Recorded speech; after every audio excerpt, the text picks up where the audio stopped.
Good morning, YouTube. Today I'm going to do a fairly quick video and show you how you compare real estate to stocks, or at least how I compare real estate to stocks to government bonds as far as returns. Just straight returns, no effects of financing or loans or things like that. This is not a real estate cash on cash return video. This is just a return video if you had the cash to invest. So I'm going to get right on this. So right here is 3 houses, and we have the cost of the houses, the rent estimates per month, yearly rents, the percent of rent to the cost of the house, straight expenses on the houses. This house is in an area that has a higher taxes, so I added that in here. And then S&P 500 based on the price to earnings ratio today, which is 23.46, and bonds based on the US government bond rate today, and then over here based on the 5-year government bond rate if you're going to put it in 5-year bonds. So we're just figuring a straight return based on expenses here, and as you can see, there's not a big difference. Now here is 5.3, which is why people are buying government bonds. This area apparently is a little bit better. This area has a lower percent. And why? So if we go over here, we say, okay, we have a 5% inflation today. Now I think that's a little low. We'll just go with what the government says though. They're going to bring it down to 2. So we're going to say the average inflation over the next 5 years is going to be 3%. So to each of these, the houses are going to increment with inflation. Okay? In a decent area, it's not going down as far as the demand. It's fairly stable. You're not counting on a lot. It's going to increase by 3%. This is a pretty safe number. Stocks going to go up on the S&P 500 by 3% because there's more money out there by the amount of inflation a lot of times. And the government bonds are not going to go up. We're just going to figure on the 5-year rate if we're going over 5 years, which is 4.39 today. So you have these 3 percentages. Now, improvement. What's improvement come from in housing is if you're in a high demand area that is bringing jobs in, not just low inventory today, because that will most likely be reconciled over the next 4 or 5 years. And so for this area here, we are going to add back in 1%.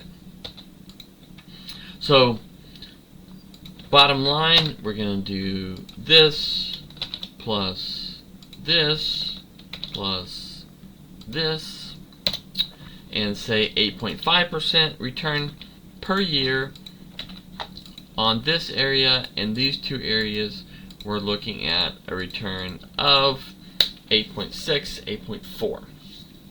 So down here you have a 5-year, very similar. Let's look at the stock market, S&P 500. This extra percent above inflation is what are the average improvements per year of the companies in the S&P 500 in their ability to create earnings. So things that can help with this are obviously interest, AI, different processes, changes in availability of workers.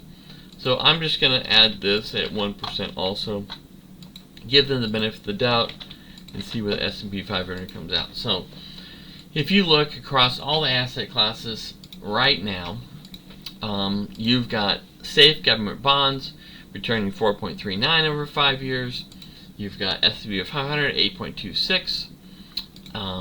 8.4, and what this does is considers, if you just kind of put a 5-year box around this asset, after 5 years, what's the earning of this asset going to be compared to your initial purchase price. Now, here's the problem, and here's the reason people are buying houses. If you just have money that you have to put into houses, or you're going to have to pay, let's say, a 30% tax or 25% tax on those profits, you're going to put them back into houses. Also, if you need a house, you're going to put it back into houses. And as you can see here, unless you're going to go with the stock market, like a broad market index here, which is competitive with these houses, The house is clearly even a higher rate than here. Now, what doesn't make sense today is if you go and you borrow money for 5 years at 8% interest, and then you look at the returns and you say, oh look, I'm going to get a 0.5% interest per year for my risk. That doesn't make a lot of sense. Now, let's say that you have cash, and instead of doing the whole thing at 8% and getting your 0.5%, which is not even not even compensating you for the risk, instead of doing that, you maybe put down 50% on this, right? So then you're borrowing half the money at 8%, which means your net cost of the debt is maybe 4%. And so at this rate, then you can see pretty easily your return per year is going to be 4.5%, but that assumes you're actually not getting any return on that money, and you're just putting the money in as a safe place to put the money in. Now, this is just straight numbers with no value add at all for this situation. And so as you can see, things are pretty fairly priced today in the market when you compare rents to values to money markets at kind of an equal valuation. Equal valuation here, pretty close.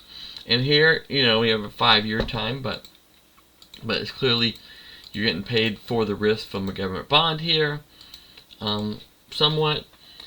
And so, what can you do? Why does this make sense? It makes sense, like I said, based on your source of the money and whether you have to keep it in real estate or not. The other way it can make sense is if you look back at this house here. This is 1650. This neighborhood does have some houses that are rented at $2,000 a month. So if instead of having this price be $315, let's say you put $20,000 into the house, and you say, okay, I'm going to do $335, and then you're going to go with the rent, and you're going to say rent is $2,000. Boom. Now your return over here is 9%. It can make sense to do it at that rate because 9% is higher than the other places, especially if you have to keep your money in real estate. But if you look across the asset classes today, definitely short-term thinking is not in real estate. It is not necessarily even in the S&P 500, although people are thinking it's here. It's really in government bonds, and so that's where a lot of money is flowing into there and money markets.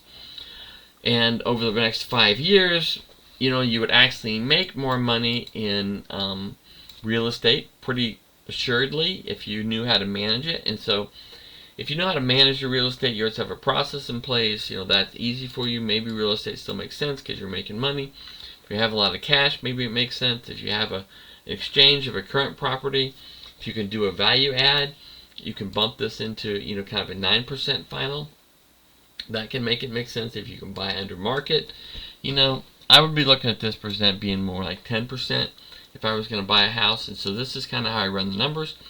Just wanted to share it with you today. Like the video down below if you want another one. Got 5 likes in the last video. It's probably the most I've got in a while, so thank you for that. And subscribe if you want to see more content.